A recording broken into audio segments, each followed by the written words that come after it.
नमस्कार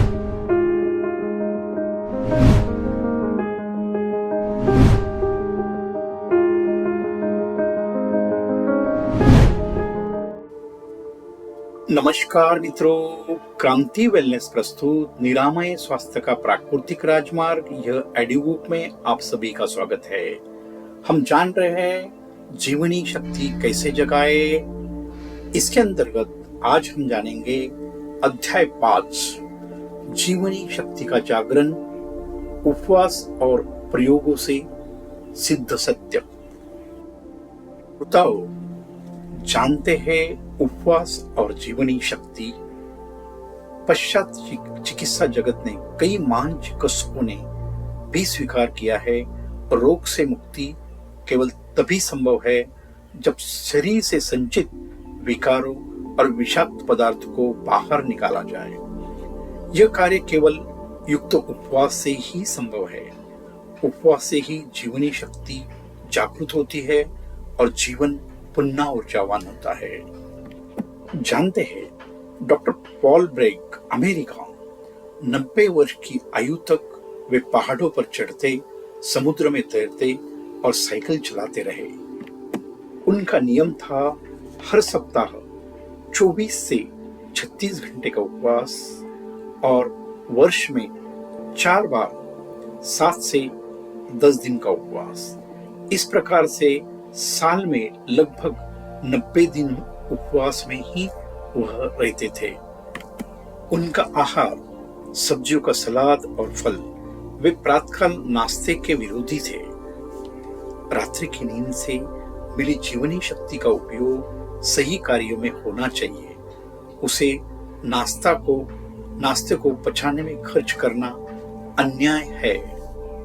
उनका अनुभव खाली पेट पढ़ने वाले विद्यार्थी, कलाकार और लेखक अधिक प्रतिभाशाली और स्मरण शक्ति से संपन्न होते हैं। डॉक्टर ब्रांड का कहना था प्रातःकाल नाश्ता करने से मस्तिष्क शिथिल पड़ जाता है, पाचन में जीवनी शक्ति व्यर्थ चली जाती है। उनका निष्कर्ष यह था, भोजन संबंधी गलत आदतों के कारण मनुष्य अपना आधा जीवन खो देता है और अकाल मृत्यु का शिकार हो जाता है। जानते हैं डॉक्टर आनंद जर्मनी क्या कहते हैं?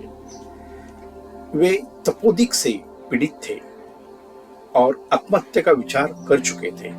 फिर उन्होंने उपवास का महत्व समझा, प्रयोग किया और पूरी तरह से रोग मुक्त हो गए। उनका जीवन सिद्ध करता है स्वास्थ्य भोजन से नहीं बल्कि जीवनी शक्ति से प्राप्त होता है।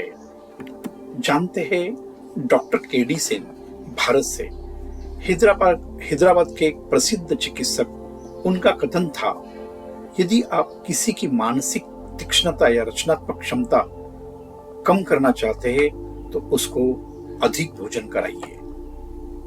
समझते हैं डॉक्टर नूर, रूस और इंग्लैंड।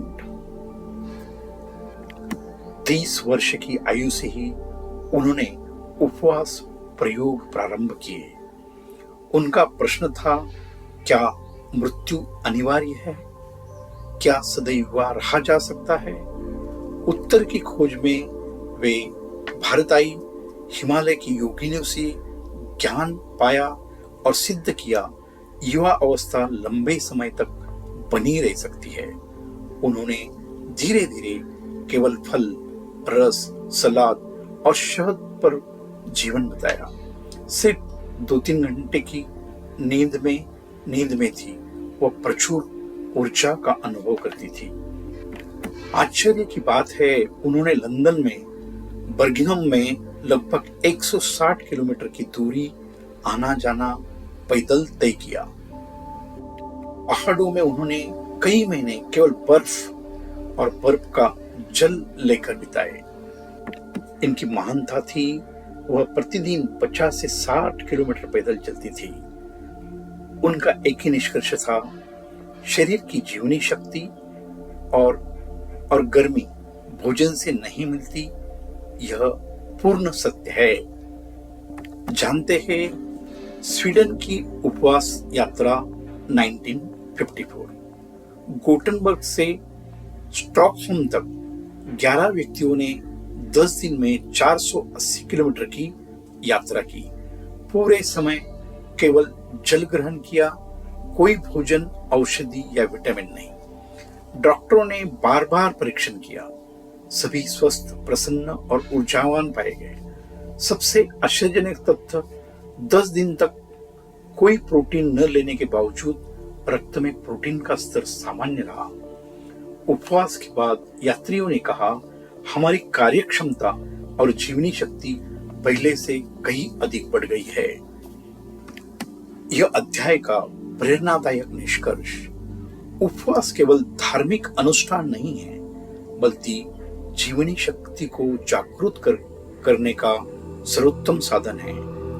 भोजन शरीर का निर्माण करता है, परंतु जीवन की असली ऊर्जा केवल जीवनी शक्ति से आती है।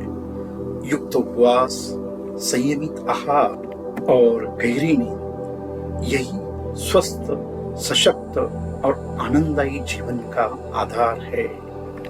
श्रोताओं, भोजन शरीर का निर्माण करता है, परंतु जीवन की ऊर्जा केवल जीवनी शक्ति से आती है।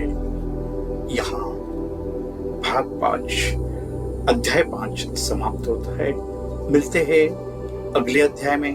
तब तक स्वस्थ रहे, मस्त रहे, खुश रहे। आपका दिन शुभ हो। धन्यवाद।